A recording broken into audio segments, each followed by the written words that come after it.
what's the point of this story? The point of this story is that this young man was in a society that was all filled with idol worship, worshiping other beings, not worshiping their creator. And he knew he had a creator. At the same point, he was just one young man, but he stood up. He didn't fear what his people would say. He didn't fear what his father would say, even though they threatened him to kill him and they tried to kill him.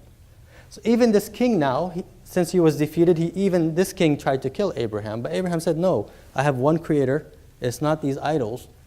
And he ended up having to escape.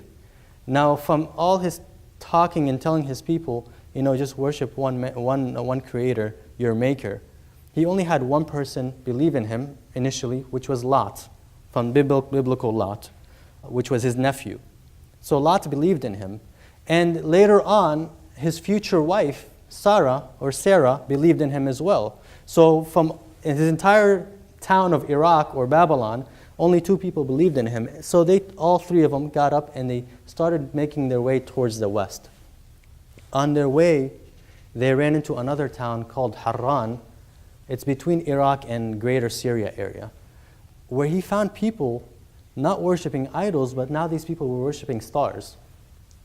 It's like, oh my goodness, I went from idols now to stars. But the problem here was these people that were worshiping the stars, they were actually getting results. So they would pray to the stars and they were getting results. So they thought, they had a case. So he wanted to enlighten them. So he went up and he sat around them. He said, look, I see a star in the sky. Some say this star was the planet Venus. He said, look, there's a star up there. Maybe this is my Lord. Now he's saying that it doesn't mean he believes in it, because he had a pure heart. He knew who his maker was. He knew his maker was something greater than the stars and the moon and the earth, and greater than anything. But he wanted to teach these guys in a nice way. He said, look, there's a star up in the sky. Maybe that's my Lord.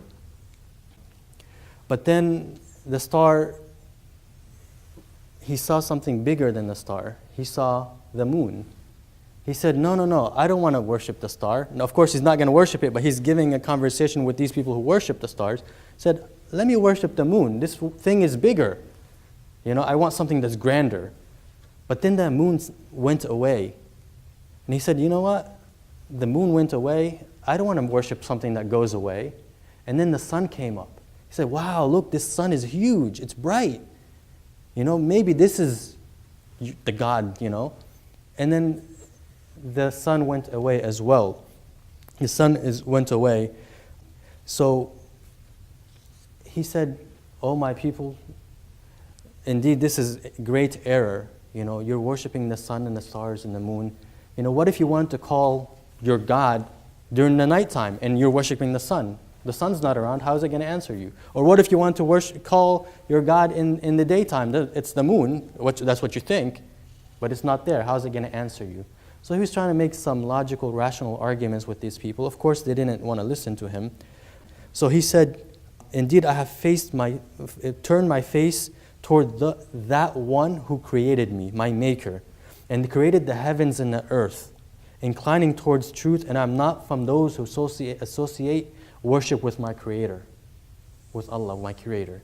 So he had a pure faith and belief. This is what Abraham worshipped, something greater than him, something greater than what we can see. And he called him Allah.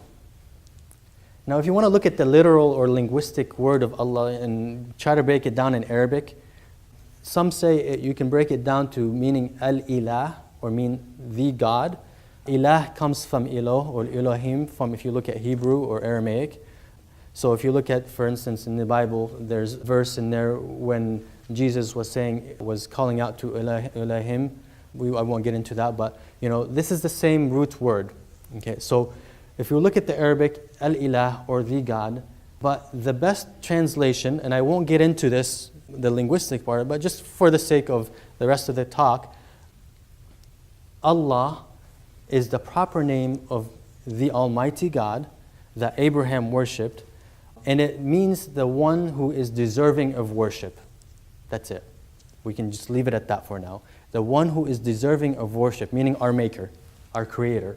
Okay? And I will use that interchangeably. So from now on, I won't use God, I will use Allah, but that's how Muslims see Allah, which we translate in English to Almighty God. Okay. So let's go to the topic at hand, who is Allah? And so the question is, why do we want to know who He is? Or let's just say, for those of other faiths, let's just say, who is God? Okay? Why would we want to know this? Why would we want to know this?